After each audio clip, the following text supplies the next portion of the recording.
আলার বেহায়া বেলজিত মানুষের কপাল আশ্রয়। ও সাইডো, ও শালা সাইডো, বাচ্চা বেরো। ও কিডা সাতার, আমি মনে করছিলাম বাড়ির ফলানে শিয়াল ঢোকে কে। সকাল তো আছে অনেকক্ষণ, তা কি কবা কও। এই শালা মনে হয় আমার অপমান করলো।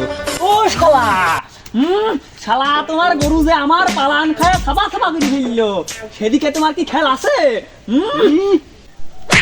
সুনন্দি, তুমি তারা কি দেখো? খাওয়ার বাইরে গিরিগাটা টাও গিরিয়ে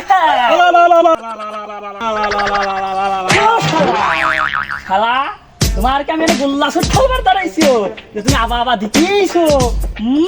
আব্বা কইছিলাম যে বুড়োকালে ঠাপাঠাপি করতে যাইনি না, হাত পা ভেঙে গেলি ডাক্তারের কাছে নেবেন না, সে চিন্তা করেন না।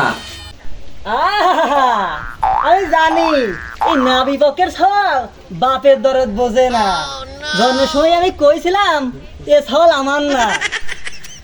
ও সাইতে শোনো, আমার গরু যে তোমার পালান সব খায়া ছাপা ছাপা করে দিয়েছে, ক্ষতিপূরণ যা লাগে আমি দিচ্ছি, নেও। আর তোমার এই লাঠিটা আমার দেও, আমার নাবিবকের ছাওয়ালে ছাপিয়ে আসি।